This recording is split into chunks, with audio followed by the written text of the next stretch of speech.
తెస్సలోనికి రాసినటువంటి పత్రిక 2వ పత్రికలో నుండి 2వ అధ్యాయంలో నుండి 16, 17 వచనాలను మన మధ్యలో ఉన్న జ్యోతి గారు వచ్చి చదివిపిస్తారు.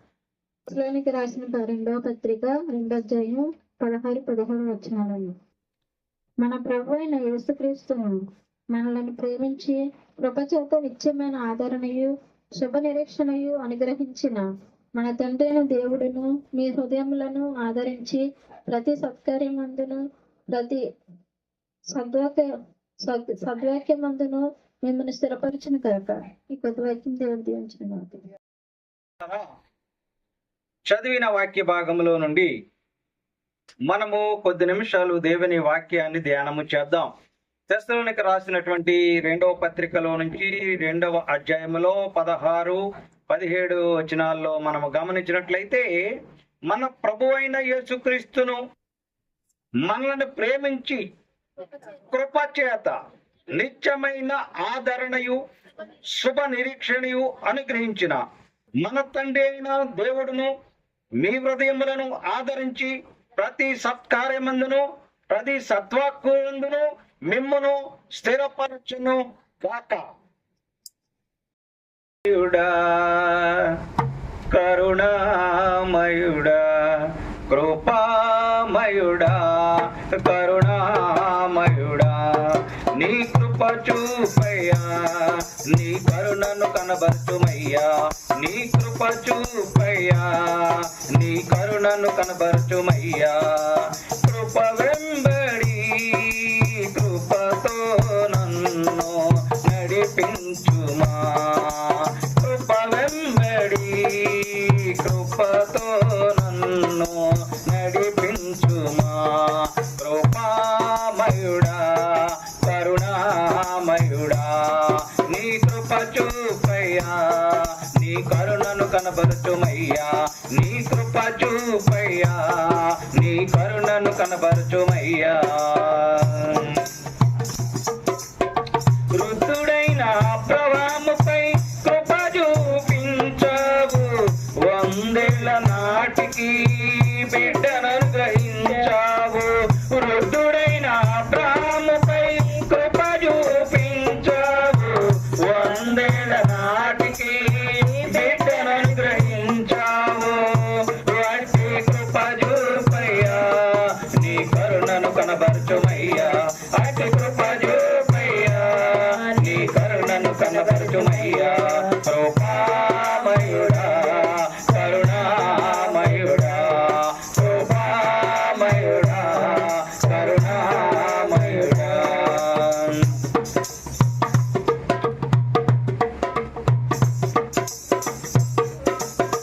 కొనిరువద రోగిపై కృప చూపించావు 38 ఏళ్ల నాటి రోగం నయం చేశావు కొనిరువద రోగిపై కృప చూపించావు 38 ఏటి రోగం నయం చేసి చూపావు వాటి కృప చూపయ్యా నీ కరుణను కనబరచుమయ్యా అతి కృప చూపయ్యా నీ కరుణను కనబరచుమయ్యా కృపామయుడా కరుణామయుడా కృపామయుడా కరుణామయుడా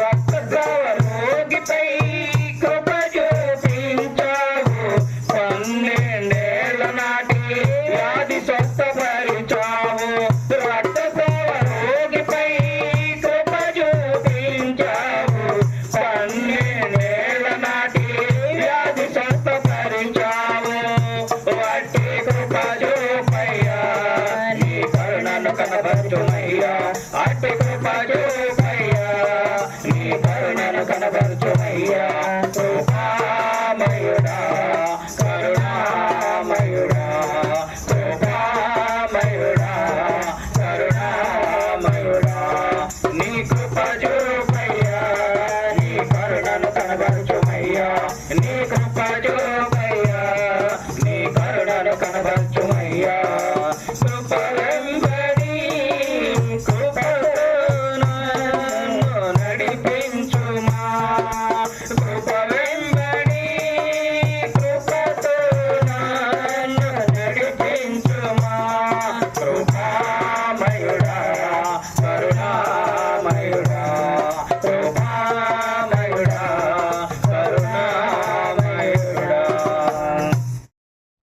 వాక్యంలో రాయబడిన మర్మం ఏమిటంటే, మనలను ప్రేమించి ఆయన కృప చేత మనకి నిత్యమైన ఆదరణ అనుగ్రహిస్తున్న దేవుని గురించి మనము ఈరోజు ఆలోచన చేద్దాం.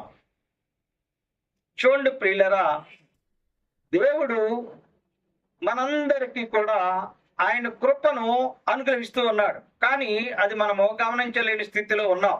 ఎందుచేతనంటే, మనకున్నటువంటి సమస్యలను బట్టి, మనకున్న అనారోగ్యాలను బట్టి, మనకున్న ఇబ్బందులను బట్టి దేవుని కృపను మనము కనుగొనలేని వారిగా ఉన్నాం. అయితే ఆయన కృప నిరంతరము నిలిచి ఉండేటువంటి కృప మనలను ఆవరించి ఉన్నప్పటికీ కూడా దాన్ని తెలుసుకోలేకపోతూ ఉన్నాం. అందుచేతనే ఈ లేఖన భాగములో నుంచి 3 వ్యక్తులను మనము పరిశీలన చేద్దాం. మొదటి వ్యక్తి అబ్రాము గారు. ఈ అబ్రాము గారి పైన దేవుడు కృప చూపించాడు. మరి ఎప్పుడు చూపించాడు? దేవుడు ఎప్పుడు కృప చూపించాడు అబ్రాము గారి మీద? ఎప్పుడు చూపించాడు? వృద్ధుడైనప్పుడు అబ్రాముకి కుమారుణ్ణి అనుగ్రహించాడట. మరి అప్పుడు దాకా ఎందుకు ఇవ్వలేదు? ఆయన ఏమైనా తప్పిదం చేశాడా? దేవుని మాటను నిర్లక్ష్యం చేశాడా? కాకపోతే దేవుడు తగిన సమయమందు హెచ్చిస్తానని వాగ్దానం ఇచ్చినవాడు. నిరంతరము మన వెంబడే ఉంటూ ఆయన కృప చేత మనలను భద్రపరుస్తూ బలపరుస్తూ ముందుకు నడిపిస్తున్న దేవుడు తగిన సమయమందు హెచ్చిస్తానన్నాడు. అయితే ఆ తగిన సమయం కోసం మనము నిరీక్షించకుండా, ఎదురు చూడకుండా, వెయిట్ చేయకుండా దేవుని నిందించేవారిగా, దేవుని దూషించేవారిగా మనము తయారవుతూ ఉన్నాం. చూడండి ప్రియులరా, యేసుక్రీస్తు ప్రభుల వారు ఎన్నో పర్యాయాలు ఆయన బోధ చేస్తున్నప్పుడు అనేక ఉపమానాలు మనకి చెప్పారు. ఆ ఉపమానాలు ముందుగానే పాత నిబంధనలో రాయబడి ఉన్నవి. ఉదాహరణకు, దేవుడు ఏ వాగ్దానం చేశాడు? నీ యొక్క సంతానాన్ని ఇసుక రేణువుల్లాగా, ఆకాశ నక్షత్రములాగా లెక్కించలేనంత స్థితిలో నేను ఉంచుతాను అన్నాడు. మరి ఈయన 100 సంవత్సరాలు వచ్చిన పిల్లలు రేరు. మరి ఎలా అండి? దేవుడు నా పిల్లల్ని కూడా ఆకాశ నక్షత్రాలని ఎలా లెక్కట్టలేరు, ఇసుక రేణువులు ఎలా లెక్కట్టలేరు, అలా చేస్తా అన్నాడు కదా. మరి నాకు ఒక్క బిడ్డను ఇవ్వలేదేంటి అని ఏనాడు కూడా దేవుణ్ణి నిందించినటువంటి వాడిగా మనకు కనిపించాడు. మనమైతే అడిగిన వెంటనే ఇవ్వలేదని, కోరిన వెంటనే దక్కలేదని దేవుని నిందిస్తూ ఉంటాం. దేవుడు ఎప్పుడు అబ్రాహాంపై కృప చూపించాడు అంటే, ఆదికాండములో 8వ అధ్యాయంలో 1-2 వచనాలు మనం గమనించుదాం. ఎప్పుడు ఆయన కృప చూపించాడు? యెహోవా యెహోవా తాను చెప్పిన ప్రకారం సారాను దర్శించను. యెహోవా తాను మాట ఇచ్చిన చెప్పున యెహోవా తాను మాట ఇచ్చిన చొప్పున సారాను పూర్తి చేసెను. సారాను గూర్చి చేసెను. ఎట్లనగా దేవుడు అబ్రహాముతో చెప్పిన నిర్ణయ కాలములో సారా గర్భవతి అయి ముసలితనమందు అతని ముసలితనమప్పుడు అతనికి కుమారుణ్ణి కనెను. నిర్ణయించిన సమయము చొప్పున అని అక్కడ రాయబడి ఉంది. అంటే వారికి ముసలివారైన తర్వాత బిడ్డలను దేవుడు ఇచ్చాడు. 5వ వచనం ఏమని రాయబడి ఉంటదంటే, అబ్రహాముకు కుమారుడు ఇస్సాకు అతనికి పుట్టినప్పుడు అతడు ఎంత వయసు? 100 సంవత్సరాలు. వృద్ధుడైన అబ్రహాముపై దేవుడు కృప చూపించాడు. 100 ఏళ్లకి బిడ్డను అనుగ్రహించాడు. మరి 100 ఏళ్ళు కూడా ఏం దేవుడు అయ్యా నువ్వు బిడ్డల్ని ఇస్తానన్నావు, గొప్పలు చెప్పావు, ఆకాశ నక్షత్రాలు లెక్కట్లేదు అన్నావు నా బిడ్డని. మరి ఇప్పుడేంటి నాకు ఒక బిడ్డ లేదని 100 సంవత్సరాలు ఏనోడు ఆయన అనలేడు.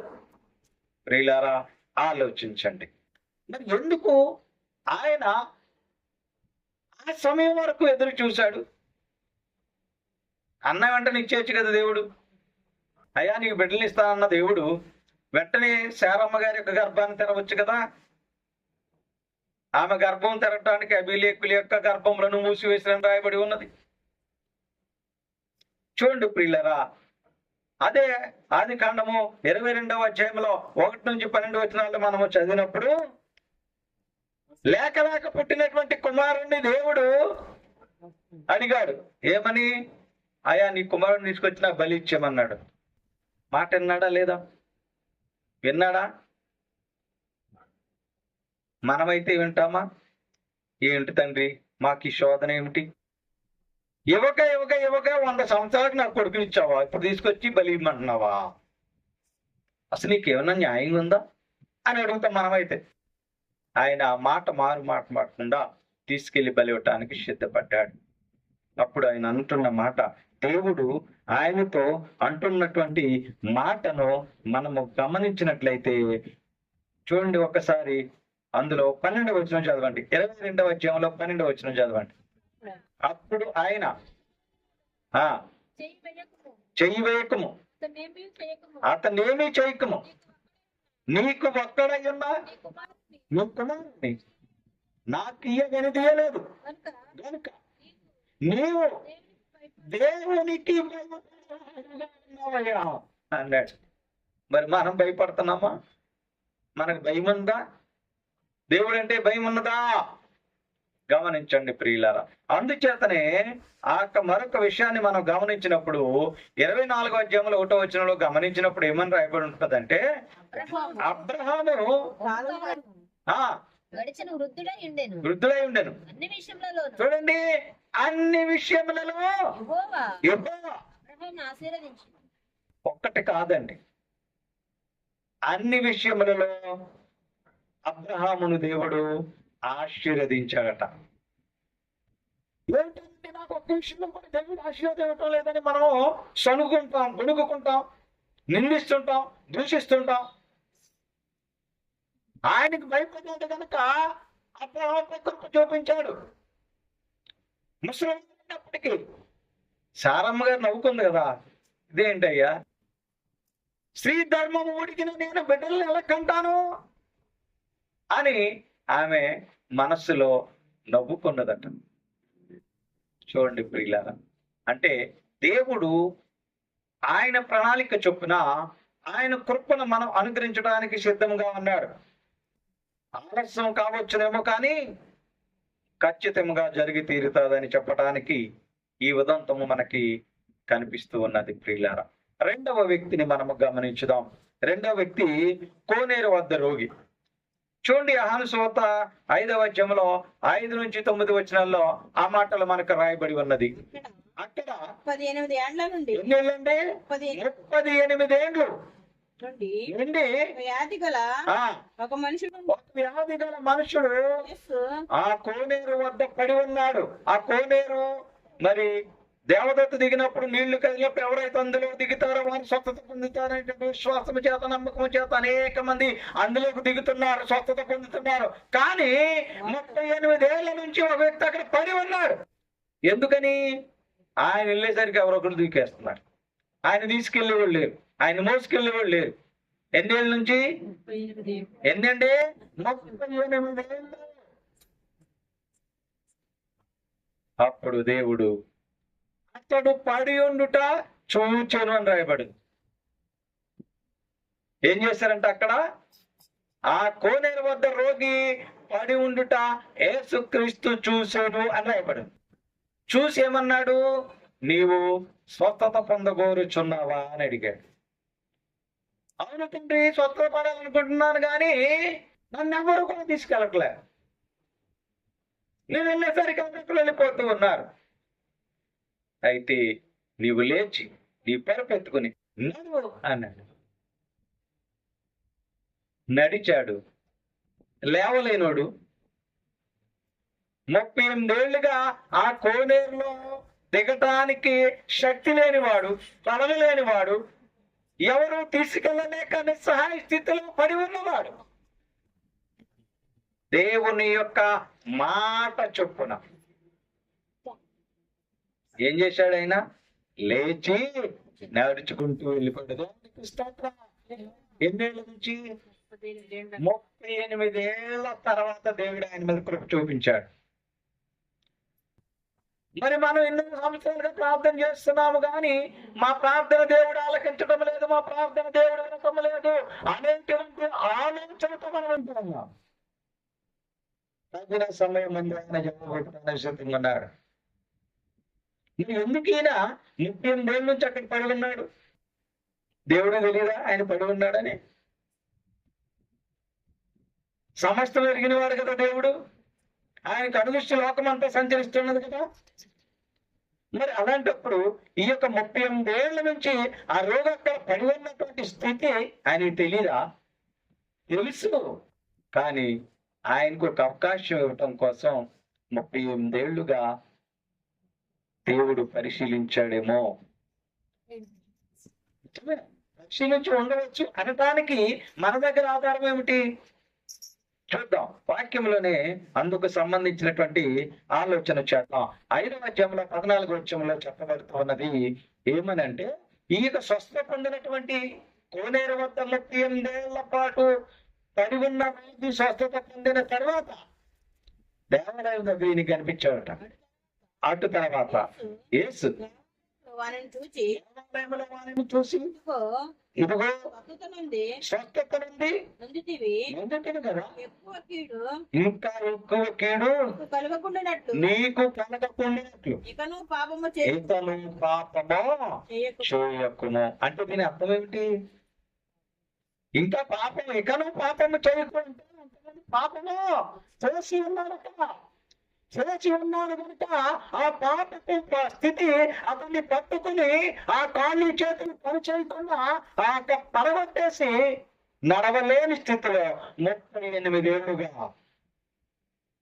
అక్కడే దీన స్థితిలో ఉన్నాడు. మనిషి కదలలేకపోతే, ఆ మనిషి కదలలేని స్థితిలో ఉంటే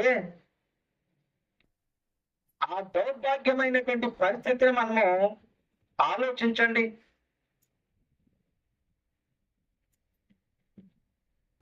ఒకవేళ ఆ వ్యక్తికి పాస్కి వచ్చిందనుకోండి, ఎవరు తీసుకెళ్తారు? 1కి 2కి 2 వచ్చేసినాయి అనుకోండి, ఎవరు తీసుకెళ్ళాలన్నారు? అన్ని అక్కడే. అలాంటి స్థితిలో ఎందుకు పడిపోయాడు కోనేరు వద్ద రోగి అని అంటే, నీకు ఇంకా ఎక్కువ కీడు రాకుండా. అంటే ఇప్పుడు ఏమొచ్చింది ఆయనకి ఏమొచ్చింది? ఇప్పుడు కీడు వచ్చింది. ఏం కీడు? 38 ఏళ్ళగా కాళ్ళు చేతులు పడిపోయి ఆ కోనేరు వద్ద అలా మూలుగుతూ ఉన్నాడు. 38 ఏళ్ల తర్వాత. అంటే ఈ 38 ఏళ్ళు ఆయన అనుకుని ఉండొచ్చు, అయ్యో నేను చేసిన పాపము నన్ను వెంటాడింది, నన్ను ఎవరూ తీసుకెళ్ళటం లేదు, అయ్యో నేను ఈ పాపం చేశాను, నేను ఈ తప్పు చేశాను అని తనలో తాను ఒకవేళ రియలైజ్ అయ్యాడేమో. అందుకే పరిశుద్ధాత్మ దేవుడు ఆ వాక్యం రాయించాడు. ఏమని తెలుసా? ఇంకా ఎక్కువ కీడు నీకు రాకుండా, అంటే అంతకంటే ఎక్కువ కీడు ఉందేమో. రాకుండా ఉండటానికి నువ్వేం చేయాలి? ఇప్పుడు పాపం ఉండాలి అని దేవుడు స్వయంగా మాట్లాడాడు. ప్రియులారా, ఆయన స్థితిని బట్టి దేవుడు చూసి 38 ఏళ్లకు కృపను అనుగ్రహించాడు, కృప చూపాడు. 3వ వ్యక్తి మార్కు సువార్తలో మనకు కనిపిస్తున్నారు. ఆమె రక్తస్రావం గల రోగి.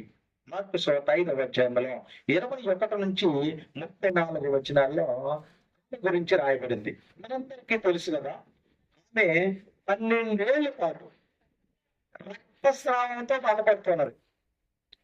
మనందరికీ తెలుసు, స్త్రీమూర్తులందరికీ తెలుసు. ఆ యొక్క పేటు పేగుల్లో ఉన్నప్పుడు ఎంత పరిస్థితి ఎలా ఉంటుందో స్త్రీమూర్తులందరికీ తెలుసు. కానీ ఆ 5 రోజులకే ఎంత చెందుతున్నారు. కానీ ఈ తల్లి 12 ఏళ్ళుగా బాధపడుతున్నది. 1 సంవత్సరం కాదు, 2 సంవత్సరాలు కాదు, 3 సంవత్సరాలు కాదు, 12 ఏళ్ళుగా బాధపడుతూ ఉన్నది. దేవుడికి తెలియదా? ఆమె బాధపడుతుందని దేవుడికి తెలియదా? మరి ఎందుకు 12 ఏళ్ళుగా ఆమె పైన దేవుడు కృప చూపలేదు అని అంటే, పరిశుద్ధాత్మ దేవుడు రాయించిన వాక్యాన్ని మనము అర్థం చేసుకోవాలి. ప్రియులారా, దేవుని వాక్యములో రాయబడిన మాటను మనము ఆలోచన చేద్దాం. మార్కు సువార్త 5వ అధ్యాయంలో 21వ వచనం నుంచి మనం చదువుతాం. 12 ఏళ్ల నుండి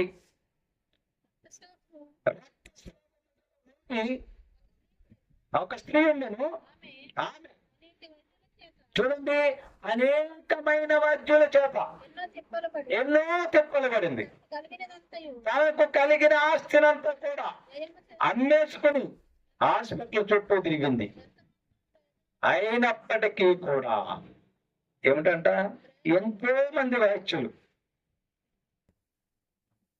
ఈ ఊరు కాదంటే ఆ ఊరు, ఆ ఊరు కాదంటే ఈ ఊరు, ఆ డాక్టర్ కంటే ఈయన బాగున్నాడంటే ఈ డాక్టర్ కంటే ఇంకా పెద్ద డాక్టర్ అంటే అక్కడ, అలాగూ అనేక ప్రాంతాల్లో తిరిగింది.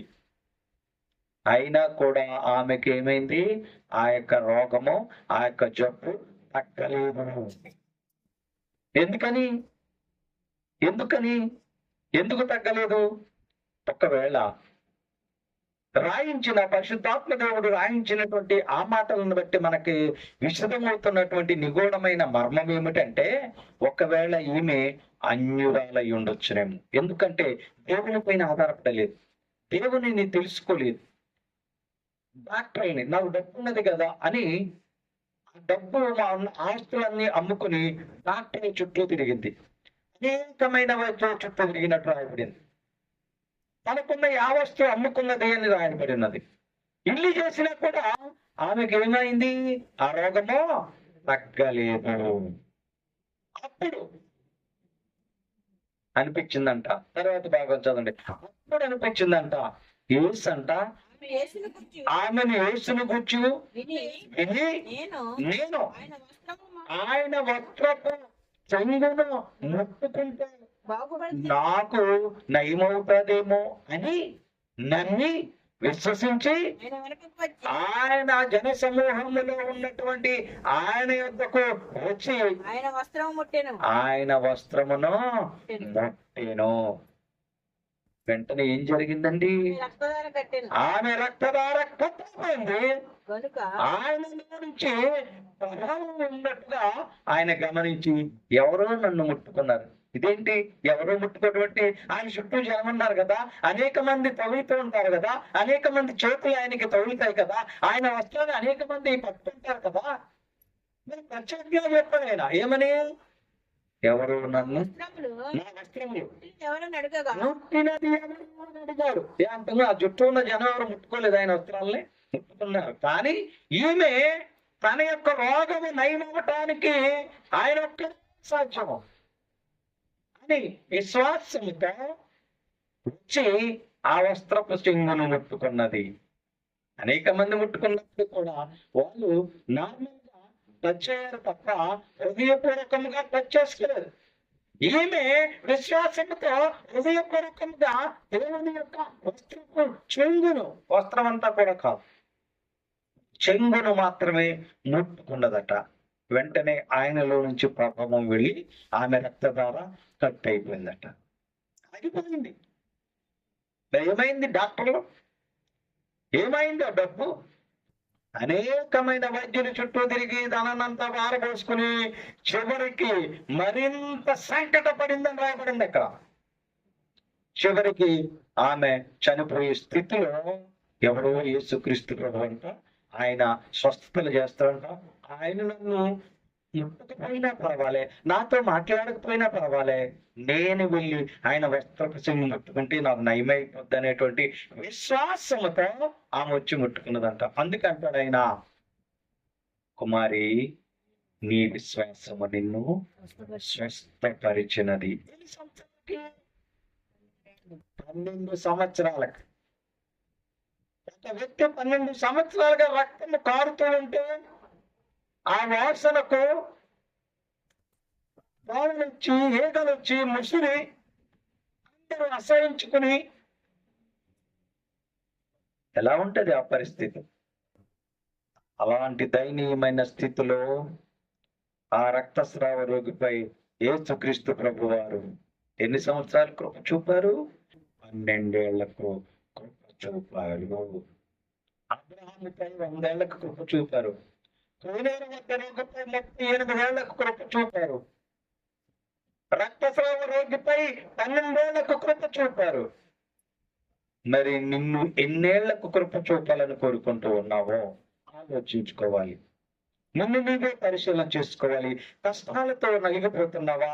ఇరుకులతో, ఇబ్బందులతో వేదన చెందుతూ ఉన్నావా? ఎప్పుడైనా ఈ సంవత్సరమైనా దేవుడు నీపైన కృప చూపాలి అని నీవు అనుకున్నట్టయితే, నీవు ఆలోచిస్తున్నట్టయితే, దేవుని వాక్యము మనందరితో మాట్లాడుతున్నది. పత్రిక 12వ అధ్యాయంలో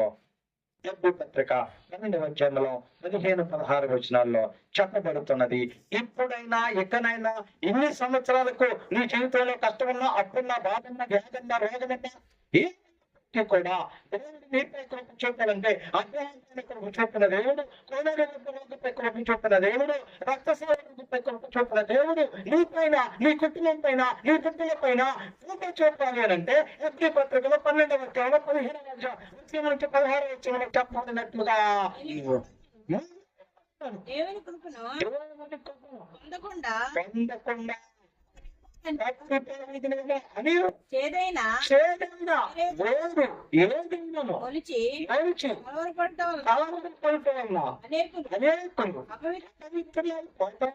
అనేకులు పోటీ కోసం అమ్ముతున్నా భక్తి అయిపోతారేమో అని అయిపోతారేమో అని మిమ్మల్ని మీరు జాగ్రత్తగా చూసుకోవాలి. ఎందుకు జాగ్రత్తగా చూసుకోవాలి? ఆ కోనేరు వద్ద రోగికి ఎందుకు అలా జరిగింది? ఎందుకని? పాపము చేశాడని స్పష్టంగా చెప్పబడుతున్నది. ఇక నువ్వు పాపము చేయకు అని చెప్తున్నాడు. అంటే పాపం చేశాడు, ఏదో ఘోరమైన పాపం చేశాడు కనుక 38 ఏళ్ళుగా కాలు చేతులు నిన్ను నేను స్వస్థపరిచాను కనుక నువ్వు ఇంకా అలాగే చెప్పు. చేస్తే ఇంకేమన్నాడు తెలుసా?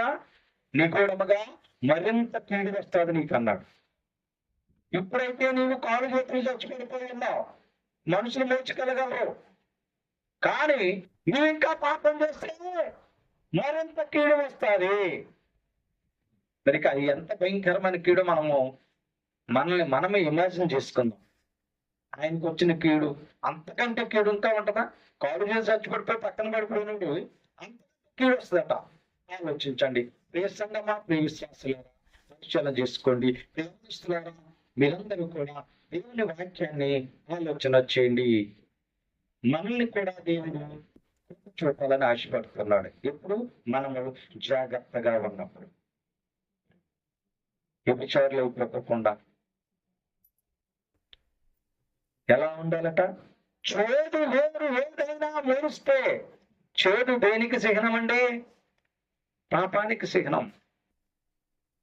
అది మన జీవితంలో మెరిస్తే, మన బ్రతుకులో చిగురిస్తే, మనము కూడా రక్తస్రావ రోగిలాగా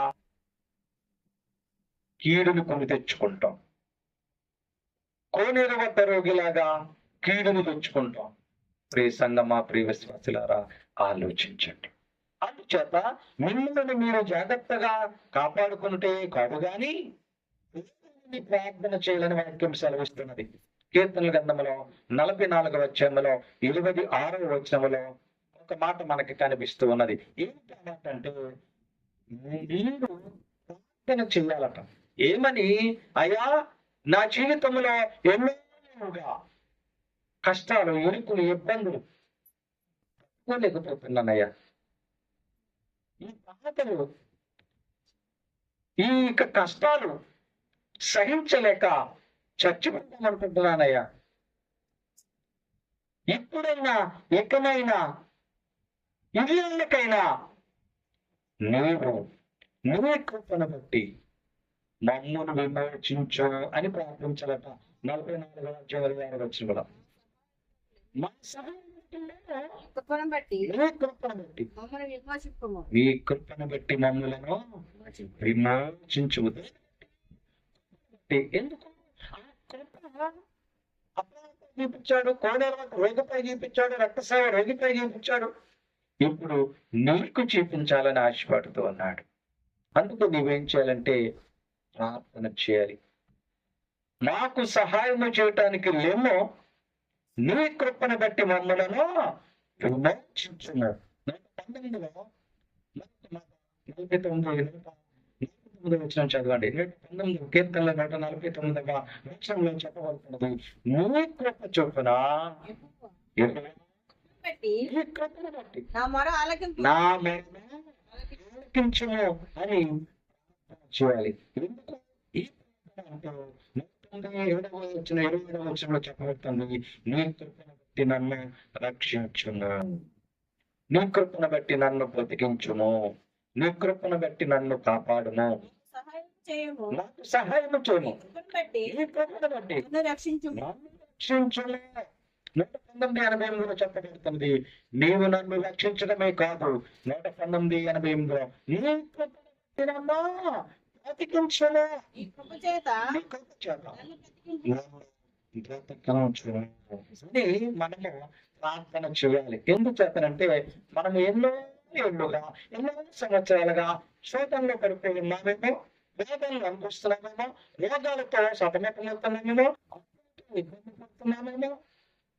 అడగాలి దేవుణ్ణి, అయ్యా మమ్మలను మీరు కరుణించండి, అయ్యా మీ కృప చొప్పున కరుణించండి, మీ కృప చొప్పున విమోచించండి అని ప్రార్థన చేయాలి. అలాగే ప్రార్థన నీవు చూసినట్లయితే నీ ప్రార్థన దేవుడు అంగీకరిస్తే 2వ అధ్యాయంలో అలాగ నీ ప్రార్థన దేవుడు అంగీకరించినట్లయితే, అలాగ దేవుడు నీ ప్రార్థనకు చెవొగ్గినట్లయితే 2వ అధ్యాయం చెప్పబడుతున్నది, యేసు క్రీస్తునందు ఉన్న కృప చేత నీవు బలవంతుడవుతాడు.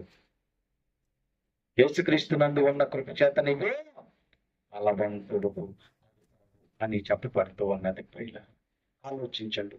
అందుచేత ఆయన కృప మనము నిత్యమైన ఆదరణ మనకు అనుభవించేదిగా ఉన్నదని మూలవాక్యంలో చదువుకున్నాం. ఇప్పుడు ఈ యొక్క దేవుని వాక్యాన్ని బట్టి యేసుక్రీస్తునందున్న కృప చేత బలవంతుడవు కొన్నా అని రాయబడి ఉన్నది. ఎందుకు?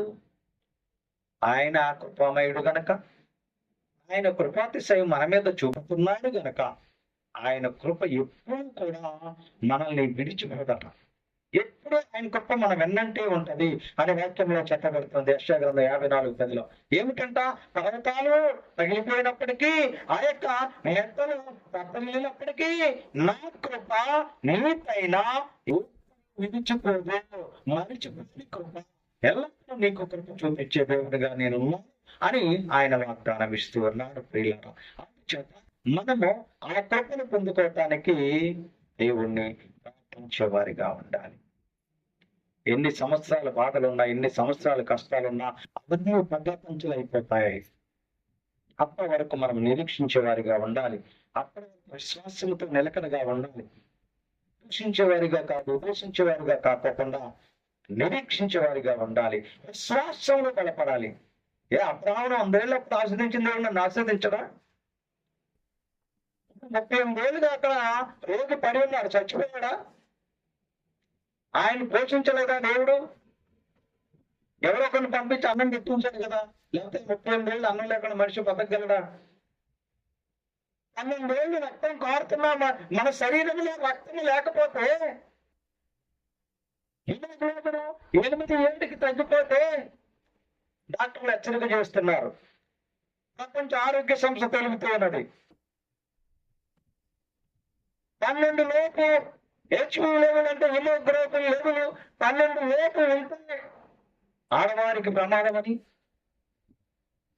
14 లోపు పురుషులకు ప్రమాదం అని చెప్తున్నది. అందుకనే ప్రభుత్వాలు ఏం చేస్తున్నారు? మనకి రక్తం పట్టడానికి టాబ్లెట్లు ఇవ్వటం, వచ్చి మనకి పరీక్షలు చేయటం, ఇంటింటికి తిరిగి పరీక్షలు చేస్తూ అన్ని చేసి మనల్ని అందరినీ అప్రమత్తం చేస్తున్నారు. కేవలము 10% రక్తం ఉంటేనే ప్రమాదమని చెప్తుంటే, ఆమె 12 ఏళ్ళుగా రక్తం మారిపోతూ ఉంటే చచ్చిపోలేదు. మరి ఆలోచించండి. అంటే దేవుడు ఆమెను బ్రతికిస్తున్నాడు. ఆమె ఎప్పటికైనా తెలుసుకోవాలి, నేను నిజరక్షకుడనని, నేను స్వస్థపరిచేయలేదు అని ఆమె తెలుసుకోవాలి. ఆమెకు అవకాశం ఇచ్చాడు. ఎప్పుడు ఇచ్చాడు అవకాశం?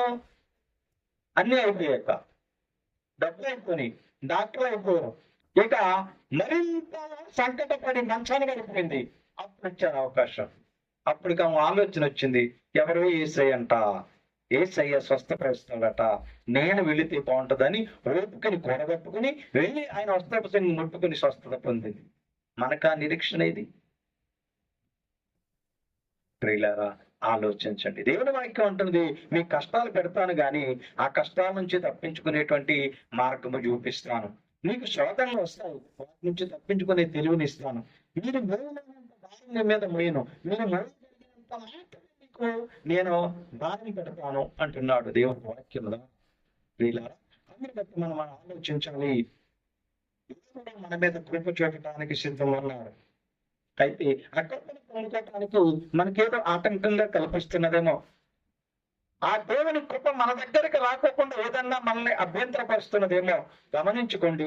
వాటి నుంచి మనము విమోచించబడాలి, విముక్తి పొందాలి అంటే ఆయన ప్రార్థన చేయాలి. అయ్యా, ఎందుకు నీ కృప నా దగ్గర దాకా రావట్లేదు? ఒకవేళ ఈ కృపకి మాకు మధ్య ఏదైనా అడ్డొచ్చిందేమో, దాన్ని తీసివేయ. నా పాపమా, నా ఆలోచన, నా నడవడిక, నా మాటల ఏదో ఒకటి అడ్డొస్తున్నదేమో, వాటిని తీసివేయటానికి నాకు అవకాశం అయ్యా అని మనము ప్రార్థించే వారిగా ఉండాలి. అటు రీతిగా ప్రార్థన చేస్తూ దేవుని కృపను పొందుకోవటానికి దేవుని వాక్యం మనందరితో మాట్లాడుతున్న రోమపత్రిక 12వ అధ్యాయంలో 20వ వచనంలో ఏమనంటే, మన ప్రభువైన యేసు క్రీస్తు వారి కృప మీ అందరికీ తోడై ఉండును గాక అని చెప్పబడుతున్నది. అందరికీ తోడుగా ఉండాలని ఆయన కృప చూస్తున్నది. ఇప్పుడు మనం తోడుగా ఉంచుకునేలాగా ఉండాలంటే మన ఆలోచన, మన ప్రవర్తన, మన నడవడిక అన్ని కూడా సరి చేసుకుని దేవుని యొక్క కృపను మెండుగా పొందుకోవటానికి ప్రతి ఒక్కరు ప్రార్థన పూర్వకంగా ముందుకు కొనసాగాలని తెలియపరుస్తూ ఏనా కొద్ది మాటలు ముగిస్తూ ఉన్నా దేవుని వాక్యమును మనందరి వెనుకడి దీవించును గాక. ఆమేన్. మీ అందరికీ నా వందనములు.